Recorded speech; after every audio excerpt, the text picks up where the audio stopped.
తీసుకొస్తున్న సిచ్యువేషన్ అయితే కనిపిస్తోంది. మరికొద్దిసేపట్లో మిగిలిన స్టూడెంట్స్ ని కూడా బయటకు తీసుకొచ్చే అవకాశం ఉంది. ఇక సమ్మయ్య నగర్ లో కూడా దారుణమైన పరిస్థితులు కనిపిస్తున్నాయి.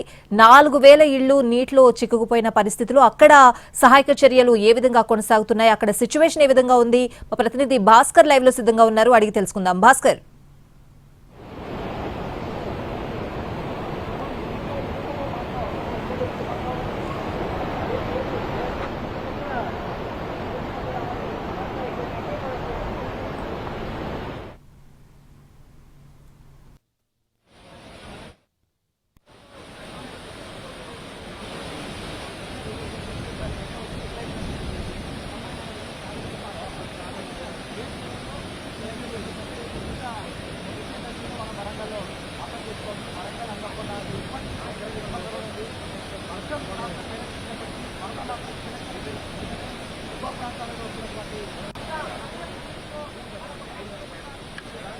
స్వాతి, మనం ప్రస్తుతం సమ్మయ్య నగర్ దగ్గర ఉన్నాం. సమ్మయ్య నగర్ దగ్గర సిచ్యువేషన్ మనం గమనించవచ్చు. ఇది ఎగువ నుంచి వడ్డేపల్లి చెరువు, తర్వాత భీమారం చెరువు, కోమటి చెరువు, ఈ కోమటిపల్లి చెరువు, ఈ 3 చెరువుల నుంచి వచ్చే మత్తడి వాటర్ అని చెప్పవచ్చు. ఇది తరచుగా అఫెక్ట్ అయ్యే ప్రాంతం, ఎక్కువగా వరద ప్రభావిత ప్రాంతంగా ఈ ఏరియా అని చెప్పవచ్చు. ఇక్కడ దాదాపు 15 కాలనీలు ఉన్నాయి.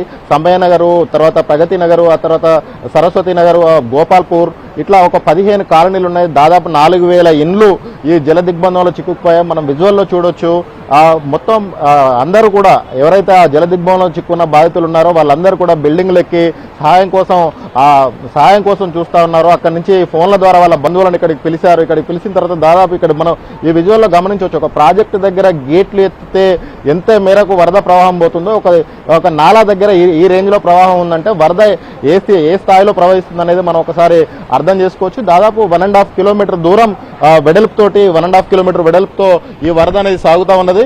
ఈ వరద ఉధృతికి అట్నుంచి ఇటు నుంచి అటు అసలు రాకపోకలు అనేటి కంప్లీట్ గా స్తంభించిపోయిన పరిస్థితి ఉన్నది. ఈ స్తంభించిన నేపథ్యంలో ఈ వేళ్లకు సాయం చేసేందుకు ఎస్డీఆర్ఎఫ్ బృందాలు కూడా రంగంలోకి దిగాయి. మనం విజువల్లో గమనించవచ్చు. ఎస్డీఆర్ఎఫ్ బృందాలు సహాయం అవసరమైన వాళ్ళు, అంటే పిల్లలు, తర్వాత వృద్ధులు, అనారోగ్యంతో ఉన్న వాళ్ళను బయటకు తీసుకొచ్చేందుకు శతవిధాలుగా ప్రయత్నాలు చేస్తా ఉన్నారు.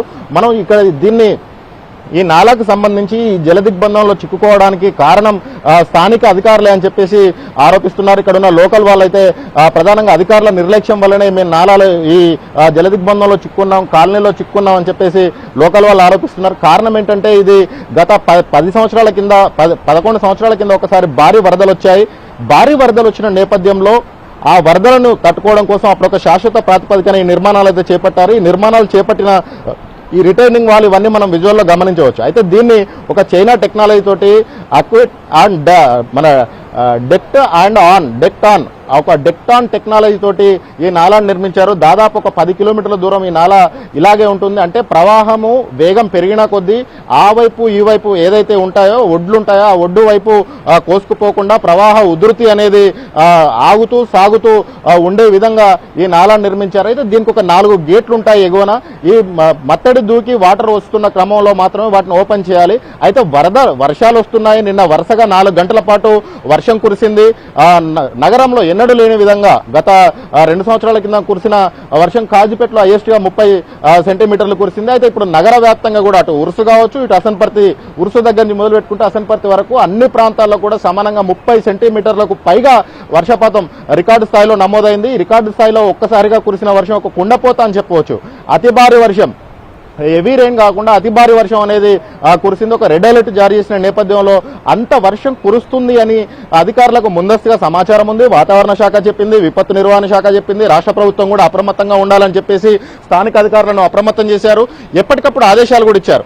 ఆదేశాలు ఇచ్చినప్పటికీ కూడా అధికారులు ఒక అలసత్వం ప్రదర్శించి ఒక సమన్వయ లోపంతో ఆ గేట్లను, ఆ డెక్ట్ ఆన్ గేట్లు ఏవైతే ఉన్నాయో ఆ డెక్ట్ ఆన్ గేట్లను ఓపెన్ చేయకపోవడం వల్ల వరద ప్రవాహం ఒక్కసారిగా పెరిగింది. అటు అసనపర్తి ప్రాంతంలో అయితే 30 సెంటీమీటర్ల వర్షం కురిసింది. ఇటు ఎగువన ఉన్న ఈ ప్రాంతాల్లో కూడా భీమారం చెరువు, వడ్డేపల్లి చెరువు, క్యాచ్మెంట్ ఏరియాలో కూడా పెద్ద ఎత్తున వర్షాలు పడడంతో వరద ఒక్కసారిగా వచ్చింది. ఒక ఫ్లాష్ ఫ్లడ్ అని చెప్పవచ్చు. ఆకస్మికంగా వరద వచ్చింది.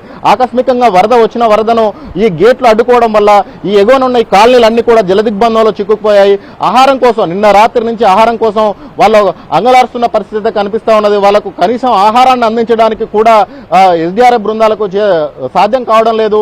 ఇక్కడ ఎక్కువ విద్యా సంస్థలు మరోవైపు చూసినట్టయితే విద్యా సంస్థలు, హాస్టళ్లు ఇవన్నీ ఉంటాయి. హాస్టళ్లలో ఉన్న పిల్లలంతా అక్కడ చిక్కుకుపోయిన పరిస్థితి ఉన్నది.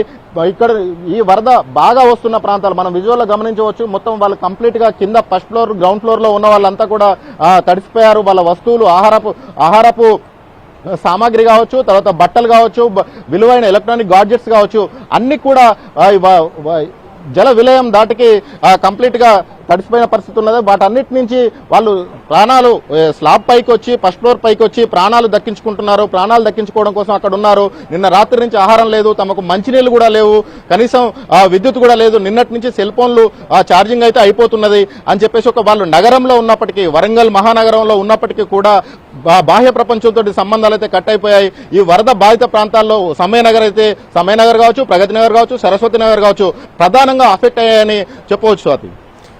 Right Bhaskar, thanks for the updates.